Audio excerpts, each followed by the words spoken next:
Michael Jackson's Bodyguard defends him against Accusers' Leaving Neverland 2 insights. In an intense defense of the late King of Pop, Michael Jackson's Bodyguard has come out swinging against the claims made by two men, labeling them as opportunists simply looking to cash in on the pop star's legacy. Jimmy Van Norman, who dedicated a decade of his life to protecting Jackson, didn't hold back in an exclusive interview, outright declaring Wade Robson and James Safechuck is full of S***T, and alleging that they are peddling a fraudulent narrative for financial gain. As anticipation builds for Leaving Neverland 2, Surviving Michael Jackson, the sequel to the controversial 2019 documentary, which has stirred the waters of public opinion once again, Van Norman is ready to set the record straight. This upcoming episode dives back into the troubling accusations from Robson and Safechuck, who claim Jackson abused them during their childhood, a topic that won't seem to fade no matter how much time passes.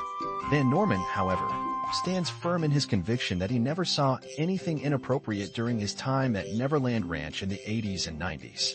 "If I ever thought anything untoward was going on with children, I would have freaking killed him myself," he shared passionately, underscoring his commitment to ensuring the safety of every child around Jackson.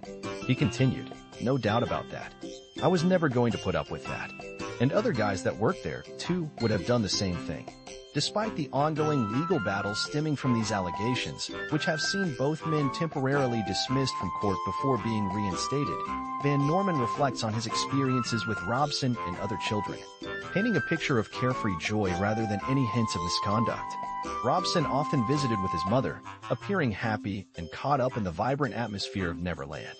Van Norman characterized Jackson as generous and kind-hearted, even recalling how the superstar made it a point to support a sick child from Arizona, calling him daily despite never meeting him. These memories paint a stark contrast to the dark and damaging accusations currently making headlines. In a statement, Robson accused Jackson's staff of turning a blind eye to the alleged abuse, claiming that bodyguards were frequently present during these supposed incidents. "There were so many times that bodyguards that worked for Michael were right outside of the door when the abuse was going on," Robson stated, questioning the integrity of those who supported Jackson. But Van Norman was quick to counter these assertions. "Wade is looking for sensationalism, trying to say that we were all involved. That is untrue. That statement appears to make me an accomplice. I did nothing wrong. I was there and saw nothing out of the ordinary that would make me concerned. They are trying to sell a BS story." His focus was, and always has been, on protecting children, adding, "My priority would be to protect a child. That's what we were here for. We're not here to abuse anyone or allow anyone to be abused." The whispers surrounding Jackson's career took a sharp turn in 1993 when he faced allegations from 13-year-old Jordan Chandler, resulting in a high-profile civil suit. Although a criminal investigation found no physical evidence, Jackson settled the suit to avoid the intense media spotlight that would follow. Just over a decade later, he faced more allegations and a criminal trial involving Gavin Arvizo, which also saw Robson and Safechuck testify in Jackson's defense, ultimately leading to Jackson's acquittal on all charges. In the wake of Jackson's tragic passing in 2009, the murky waters of his legacy have been stirred once more, especially with the resurgence of Robson and Safechuck's claims after the 2019 documentary Leaving Neverland. Van Norman asserts that these men waited until Jackson could no longer defend himself, painting their motives as driven by greed rather than truth.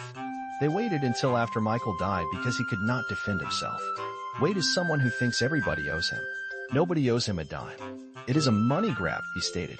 Reflecting on Jackson's decision to settle the earlier case, Van Norman explained that the superstar was advised it was easier to settle than deal with the media frenzy. He suggested that Jackson's desire to recapture his lost childhood led him to continue hosting children at his home, a choice he said was met with exploitation by the very families he tried to help. Despite the ongoing controversy, Van Norman remains steadfast in his dedication to Jackson's legacy. "Michael was such a kind, sweet, giving person. Why would they want to hurt him and his family after his death?" he questioned. He also shared memories of the fun times with families at Neverland, asserting that the children were always accompanied by their parents, which casts doubt on the accusations of neglect. As he moves on to develop a comedy film based on his time with Jackson, Van Norman is also advocating for a more positive mindset through his project, Demand Peace. Living in Missouri, he hopes to spread a message of kindness, pushing back against the negativity surrounding the late superstar's name. "It doesn't take much to be nice to people. "We do not need wars. If they want wars, let the two old guy leaders fight it out rather than youngsters being sent there into the army," he stated. With a festival to promote peace on the horizon, and his heart still tied to the memories of Michael Jackson, Van Norman is indelibly committed to sharing not just the good times but the truth he believes the world deserves to know.